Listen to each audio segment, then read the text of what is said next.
Hello everyone, this is मदसर। You are watching my channel computer infinite. आज के इस वीडियो में हम स्टेप बाय स्टेप देखने जा रहे हैं किस तरह से एंड्रॉयड स्टूडियो आईडी को यूज़ करना है। सबसे पहले हम देखेंगे किस तरह से एंड्रॉयड स्टूडियो में एक नया प्रोजेक्ट बनाना है। कुछ सेटिंग्स के बारे में देखेंगे, लेआउट क्या होता है, कहाँ पे डिज़ाइन हमें करना पड़ता है, एक्चुअल लॉजिक कहाँ पे लिखना पड़ता है, ये सभी चीज़ें हम देखने वाले हैं। और लास्ट में देखेंगे किस तरह से .apk फाइल को बनाना है। तो चलिए बिना टाइम वेस्ट किए हुए बढ़ते हैं वीडियो की तरफ। तो सबसे पहले आपको एंड्रॉयड स्टूडियो डाउनलोड और इंस्टॉल करके रखना है अपने सिस्टम में। अगर आपके सिस्टम में एंड्रॉयड स्टूडियो इंस्टॉल नहीं है तो इस पर भी मैंने एक सेपरेट वीडियो बना के रखा है, कहाँ से डाउनलोड करना है, कैसे इंस्टॉल करना है। उस वीडियो की लिंक आपको इस वीडियो के डिस्क्रिप्शन सेक्शन में मिल जाएंगी। चलिए सबसे पहले देख लेते हैं किस तरह से एंड्रॉयड स्टूडियो आईडी को ओपन करना है। तो सिंपली यहाँ आपको सर्च पे आना है और एंड्रॉयड टाइप करना है। जैसे आप एंड्रॉयड टाइप करोगे तो आपके पास एंड्रॉयड स्टूडियो की ऐप यहाँ पर आप देख सकते हैं। एंड्रॉयड स्टूडियो की ऐप आपके सामने आ जाएगी। लेकिन अगर आपके केस में एंड्रॉयड स्टूडियो की ऐप यहाँ पे नहीं आ रही है, इट मीन्स आपके सिस्टम में एंड्रॉयड स्टूडियो इंस्टॉल नहीं है। तो सबसे पहले आपको वीडियो के डिस्क्रिप्शन में जो लिंक पड़ी हुई है उस पे जाके सबसे पहले आपको एंड्रॉयड स्टूडियो इंस्टॉल करना है। तो यहाँ हम एंड्रॉयड स्टूडियो को ओपन करेंगे, इस पर क्लिक करके। तो पहली बार में कुछ टाइम लगेगा। यहाँ पर आप देख सकते हैं इस वक्त लेटेस्ट वर्जन मार्वल मैंने डाउनलोड करके रखा है। आप जब इंस्टॉल करोगे इस वक्त कोई और वर्जन हो सकता है। सबसे पहले कुछ इस तरीके का इंटरफेस हमारे सामने आ जाएगा। यहाँ पर आप देख सकते हैं, यहाँ पर न्यू प्रोजेक्ट है, ओपन है, क्लोन रिपोजिटरी है। तो सभी चीज़ें को एज इट इज़ रहने देते हैं। यहाँ न्यू प्रोजेक्ट पे क्लिक कर लेते हैं, यानी कि हमें एक नया प्रोजेक्ट बनाना है, नई एप्लीकेशन बनानी है। और यहाँ पे भी हमें सिलेक्ट करना है किसके लिए आप एप्लीकेशन बनाना चाहते हैं, टैबलेट और फोन के लिए या ओएस के लिए या टेलीविजन के लिए। ओके, फिलहाल हम फोन और टैबलेट के लिए देख लेते हैं। और यहाँ हमें बहुत सारी एक्टिविटीज यहाँ पर आप देख सकते हैं और हमें करना है सिलेक्ट एम्प्टी व्यू एक्टिविटी और नेक्स्ट पे क्लिक करना है। नेक्स्ट पे क्लिक करने के बाद सबसे पहले एप्लीकेशन का नाम हमें यहाँ पे टाइप करना है। जैसे कि यहाँ पर माई एप्लीकेशन है, मैं यहाँ पर माई ऐप दे देता हूँ, ठीक है ना। यहाँ पर पैकेज नेम को फिलहाल हम एज इट इज रहने देते हैं। हाँ, अगर आपको प्ले स्टोर में एप्लीकेशन डालनी है तो ये पैकेज नेम नहीं चलेगा। तो यहाँ पर एग्जाम्पल की जगह कुछ और हमें टाइप करना पड़ेगा उस टाइम पे। यहाँ किस लोकेशन पर आप इसको एप्लीकेशन को स्टोर करेंगे, यहाँ ब्राउज करके वो डेस्टिनेशन सेलेक्ट कर सकते हैं या वो लोकेशन सेलेक्ट कर सकते हैं। देन यहाँ पर आपको लैंग्वेज सेलेक्ट करनी है, कॉटलिन या जावा, जो लैंग्वेज आपको अच्छे से आती है उस लैंग्वेज में आप कोडिंग कर सकते हैं। या एपीआई लेवल को आपको सिलेक्ट करना पड़ेगा, यानी कि कितनी डिवाइसेस को आप टारगेट करना चाहते हो। फिलहाल हम एज इट इज़ रहने देते हैं इस चीज़ को और यहाँ फिनिश पे क्लिक कर लेते हैं। तो जैसे ही हम फिनिश पे क्लिक कर लेंगे हमारे सामने एक नया प्रोजेक्ट बन के तैयार हो जाएगा। लेकिन पूरी तरह से जब ग्रेडल सिंक हो जाएगा, यानी कि ये रहा, यहाँ पर आप देख सकते हैं लोडिंग मॉड्यूल्स वगैरह हो रहा है। तो सबसे पहले यहाँ पे हमें वेट करना पड़ेगा जब तक ये पूरी तरह से सिंक नहीं होगा।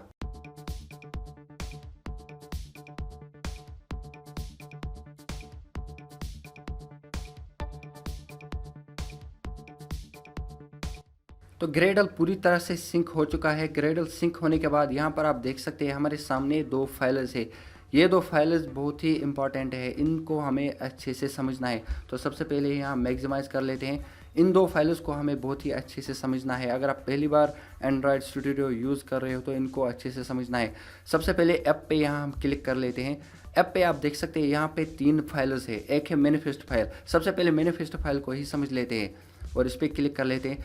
इस मैनिफेस्ट फाइल को आप ऐसे समझ सकते हैं, तो जितने भी रिसोर्सेज हम अपने एप्लीकेशन में यूज़ कर रहे हैं, सपोज़ हमें कैमरा यूज़ करना है, हमें इंटरनेट यूज़ करना है, ठीक है ना, तो उन सब की परमिशन हमें यहाँ पे सबसे पहले देनी पड़ेगी। और कितनी एक्टिविटीज़ है हमारे एप्लीकेशन में। एक्टिविटी हम एक सिंगल स्क्रीन को कह रहे हैं। जैसे कि आपने कहीं पे लॉगिन किया है, वो जो स्क्रीन है वो बेसिकली एक एक्टिविटी हो रही है, ठीक है ना। तो कितनी एक्टिविटीज़ आपके एप्लीकेशन में है या आप नोटिफिकेशन यूज़ कर रहे हैं तो इसकी परमिशन आपको यहाँ पे देनी पड़ेगी। और जितने भी एक्टिविटीज़ हैं उनको सबसे पहले यहाँ पे हमें रजिस्टर करना पड़ता है। और एक इम्पॉर्टेंट पॉइंट, ये जो आप यहाँ पर इंटेंट फिल्टर देख रहे हैं, ठीक है ना, तो सबसे पहले जो एक्टिविटी ओपन होगी, जैसे हम ऐप पे क्लिक करते हैं किसी भी एप्लीकेशन पे, तो वहाँ पर कोई एक्टिविटी सबसे पहले कोई स्क्रीन हमारे सामने ओपन होती है। तो वो कौन सी स्क्रीन ओपन होगी वो यहाँ पर हम डिसाइड करते हैं। इंटेंट फिल्टर की मदद से हम वो डिसाइड करते हैं।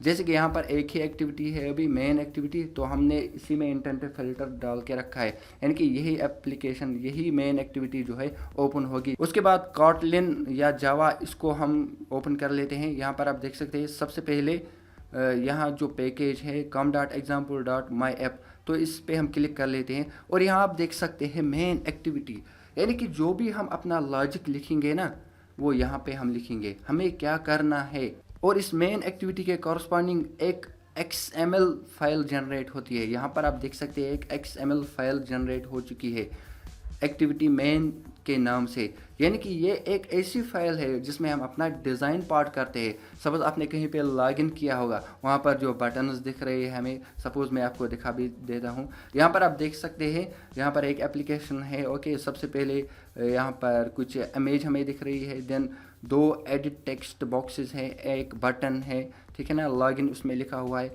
तो ये सब बेसिकली डिज़ाइन पार्ट है। तो ये जो डिज़ाइन पार्ट होता है ये इसी वाली फाइल में हम लिखते हैं। यहाँ पर आप देख सकते हैं इस वक्त हेलो वर्ल्ड लिख के आ रहा है, तो इसको भी हम देख सकते हैं। यहाँ पे अगर हम आएंगे ना तो यहाँ पर आप देख सकते हैं, इसको थोड़ा बड़ा कर लेते हैं। यहाँ पर आप देख सकते हैं हेलो वर्ल्ड यहाँ पे लिखा हुआ आ रहा है। तो यहाँ पे अगर हम क्लिक करेंगे, यहाँ पे हम इसको थोड़ा सा साइड कर लेते हैं। यहाँ पर आप देख सकते हैं स्क्रीन भी हमें दिख रही है अभी। इस पर क्लिक करने के बाद यहाँ आप देख सकते हैं हमने साथ ही कोड इसका भी रखा है और ये जो दिख भी रहा है प्रीव्यू ये भी लगा के रखा है। तो जैसे कि आप देख पा रहे हैं हमने यहाँ पर इस वक्त हेलो वर्ल्ड जो है बाय डिफ़ॉल्ट आ रहा है। हम इस टेक्स्ट में कुछ चेंजेस भी कर सकते हैं, जैसे कि हम वर्ल्ड को रिमूव कर देते हैं। जैसे कि यहाँ पर आप देख सकते हैं इस वक्त हेलो इसमें आ रहा है हेलो, यानी कि एक टेक्स्ट भी है। इसी तरह से हम बटन्स यहाँ पे डाल सकते हैं, एडिट टेक्स्ट, टेक्स्ट व्यू डाल सकते हैं, चेक बॉक्सेस डाल सकते हैं, यानी कि इसमें हम डिज़ाइनिंग पार्ट कंप्लीट करते हैं। और फिर इस फाइल को हमें अटैच करना होता है एक्चुअल कोडिंग के साथ, यानी कि जहाँ पर हम इसका लॉजिक लिखेंगे। सपोज़ इसकी कनेक्शन जो है वो इस वाली फाइल में है। यहाँ पर आप देख सकते हैं सेट कंटेंट व्यू r.layout.activity.main.xml, ठीक है ना। तो इसको हमने कनेक्ट करके रखा है इस वाली फाइल के साथ। फिर जितने भी इसमें कंपोनेंट्स हो गए, चेक बॉक्सेस हो गए, ओके, बटन होगा, उनको हम यहाँ पे एक्सेस कर सकते हैं और यूज़ कर सकते हैं। सपोज़ हमने यहाँ पे बटन डाला है, उस बटन पे क्लिक होने पे क्या होगा वो एक्शन हमें यहाँ पे लिखना होगा, वो लॉजिक हमें, यानी कि बटन पे क्लिक होने पे क्या होगा वो लॉजिक हमें यहाँ पे लिखना पड़ेगा, ठीक है। तो इसको भी हम क्लोज़ कर लेते हैं। इन दो फाइल्स को फिलहाल आप रहने दो, इसको हम क्लोज़ कर लेते हैं। और यहाँ रिसोर्सेज पे हम आते हैं। सबसे पहले यहाँ ड्राइवल का एक फोल्डर आपको दिख रहा है। यहाँ पे बेसिकली जितने भी इमेजेस हम अपने ऐप में यूज़ करेंगे ना, सब इमेजेस को हमें यहाँ पे डालना पड़ेगा, पेस्ट करना पड़ेगा और उसका एड्रेस हमें यहाँ पे देना पड़ेगा। जैसे कि हम यहाँ पे हमने दिया है r.layout.activity.main, यानी कि इस वाली फाइल का हमने एड्रेस दिया है। सेम उसी तरह से उस इमेज का रेफरेंस हमें देना पड़ेगा, एड्रेस देना पड़ेगा कि वो इमेज कहाँ पे है, तभी हम उस इमेज को यूज़ कर सकते हैं, ठीक है ना। तो यहाँ पर हम बेसिकली जो इमेजेस है वो यहाँ पर हम रखते हैं। और उसके बाद लेआउट है, यानी कि ये वाली जो फाइल है ना, डिज़ाइन पार्ट वाली फाइल, ये इसी फाइल में होती है। हम बहुत सारी स्क्रीन्स बना सकते हैं यहाँ पे राइट क्लिक करके, न्यू, और यहाँ लेआउट रिसोर्स फाइल, तो बहुत सारी रिसोर्स फाइल हम बनाते हैं। फिर इनको हम कनेक्ट करते हैं, एक ही फाइल को हम एक जावा क्लास से कनेक्ट कर सकते हैं। एक और पॉइंट यहाँ पर आप देख सकते हैं .kt लिखा हुआ आ रहा है। तो अगर आपने जावा सिलेक्ट किया होगा तो यहाँ .kt की जगह जावा लिख के आ रहा होगा। और उसके बाद मिप मैप की अगर हम बात करें, जो भी आइकन हम अपनी एप्लीकेशन का रखना चाहते हैं, जैसे कि प्ले स्टोर में आपने देखा है हम फेसबुक डाउनलोड करते हैं तो उसका अपना एक आइकन होता है, व्हाट्सएप डाउनलोड करते हैं उसका एक अपना आइकन होता है। तो आइकन जो भी हमें दिखाना होता है वो यहाँ पर हम सबसे पहले बनाते हैं। वो आइकन यहाँ पे हम बनाते हैं, डिफरेंट स्क्रीन्स के लिए बनाते हैं, ठीक है ना। तो इस फाइल में हम बेसिकली आइकन्स बना रहे होते हैं। और उसके बाद वैल्यूज़ पे आते हैं, वैल्यूज़ पे हम क्लिक कर लेते हैं।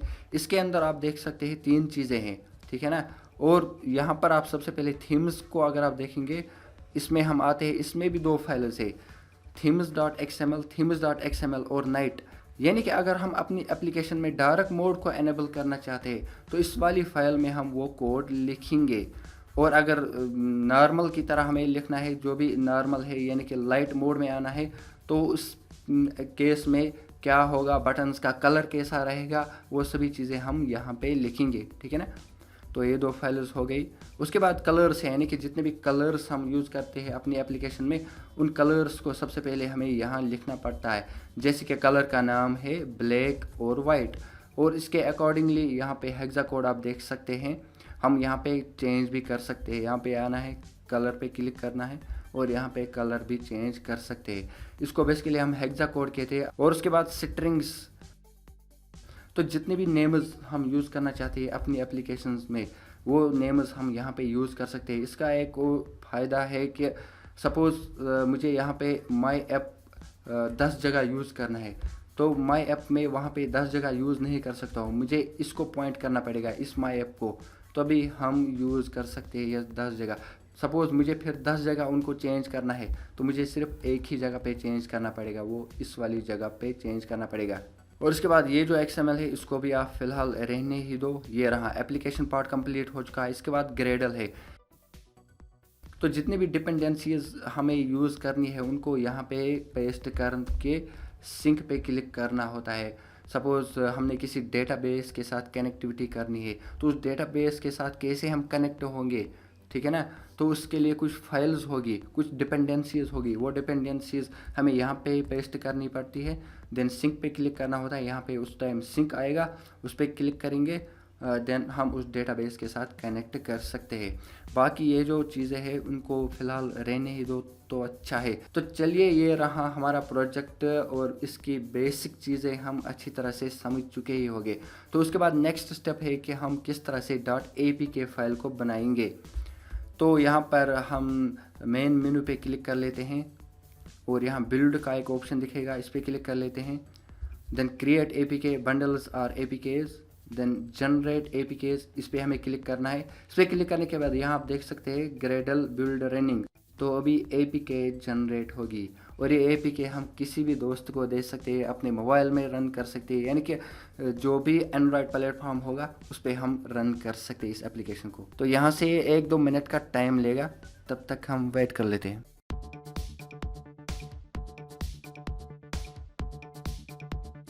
तो जैसे कि यहाँ पर आप देख सकते हैं APK जनरेट हो चुकी है सक्सेसफुली। तो यहाँ लोकेट पे हम क्लिक कर लेते हैं। तो यहाँ पर आप देख सकते हैं .apk बन चुकी है।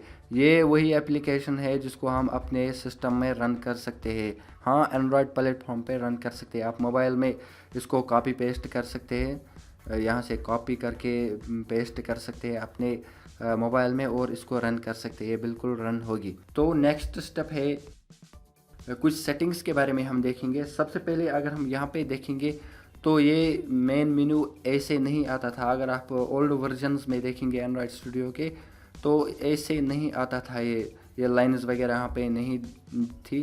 तो इनको यहाँ पे कैसे रिमूव करेंगे इसके बारे में हम बात करेंगे। तो इस पर क्लिक करना है, सबसे पहले फाइल पे आना है, देन सेटिंग्स पे क्लिक करना है। सेटिंग्स पे क्लिक करने के बाद यहाँ आप देख सकते हैं अपीयरेंस एंड बिहेवियर, इस पर हमें क्लिक करना है एंड अपीयरेंस पे आना है। अपीयरेंस पे आने के बाद यहाँ हमें नीचे आना है मेन मेनू। तो यहाँ पर आप देख सकते हैं मेन मेनू है और इसमें यहाँ पे सिलेक्ट है हाइड अंडर हैमबर्गर बटन, तो इस पर हम क्लिक कर लेते हैं और यहाँ पर आप देख सकते हैं शो अबो मेन टूल बार, इस पर अगर हम क्लिक करेंगे ना और यहाँ पे अप्लाई और ओके पे क्लिक करना है। तो यहाँ पर आप देख सकते हैं इस वक्त कोई भी हैमबर्गर बटन हमें नहीं दिख रहा है, बिल्कुल नॉर्मल की तरह। यहाँ पर आप देख सकते हैं हॉरिजॉन्टल लाइन में ये ऑप्शंस हमें देखने को मिलते हैं। तो उसके बाद नेक्स्ट सेटिंग है, यहाँ पर आप देख सकते हैं यहाँ पर कुछ आइकन्स है जिनका नेम शो नहीं हो रहा है। जब हम किसी आइकन पर कर्सर लाते हैं तभी नेम शो होता है। हम चाहते हैं कि विथ नेम ये आए, नेम के साथ हम चाहते हैं कि नेम के साथ ही आए। तो इसके लिए यहाँ फाइल पे क्लिक करना है, सेटिंग पे क्लिक करना है, सेम अपीयरेंस पे आना है, नीचे आना है और यहाँ पर आप देख सकते हैं शो टूल विंडो नेम्स, तो इस पर हमें क्लिक करना है, अप्लाई एंड ओके पे क्लिक करना है। यहाँ पर आप देख सकते हैं अभी नेम भी आ रहा है, resource manager, build, app quality, okay ठीक है ना। इसके बाद नेक्स्ट सेटिंग हम देखेंगे थीम कैसे चेंज करेंगे। तो यहाँ फिर से फाइल पे आना है, देन सेटिंग पे हम आएंगे। सेटिंग पे आने के बाद अपीयरेंस के अंदर ही यहाँ पर आप देख सकते हैं थीम का एक ऑप्शन हमें देखने को मिलता है। इस पर हम क्लिक करेंगे और यहाँ पे हम थीम सेलेक्ट कर सकते हैं, जिसके लाइट, तो लाइट थीम आ चुकी है और लाइट विथ लाइट हेडर, तो हेडर भी हम वाइट करेंगे। तो मेरे ख्याल से ये ठीक रहेगा। यहाँ ओके पे क्लिक कर लेते हैं। तो दोस्तों आई होप कि आज की वीडियो आपको अच्छी लगी होगी, आपने अच्छे से समझा होगा किस तरह से एंड्रॉयड स्टूडियो आईडी को यूज़ करना है। बिल्कुल बेसिक जो चीज़ें होती है वो हमने इस वीडियो में कवर कर ली है, बाकी जो चीज़ें हैं वो हम आगे के वीडियोज़ में देखेंगे। तो मुझे पूरी उम्मीद है आज की वीडियो आपको अच्छी लगी होगी। अगर अच्छी लगी हो तो हमारे वीडियो को लाइक कीजिए, शेयर कीजिए। इस तरह की और वीडियोज़ अगर आप देखने में इंटरेस्टेड है तो हमारे चैनल को भी आप सब्सक्राइब कर सकते हैं। चलिए मिलते हैं नेक्स्ट वीडियो में, तब तक के लिए टेक केयर।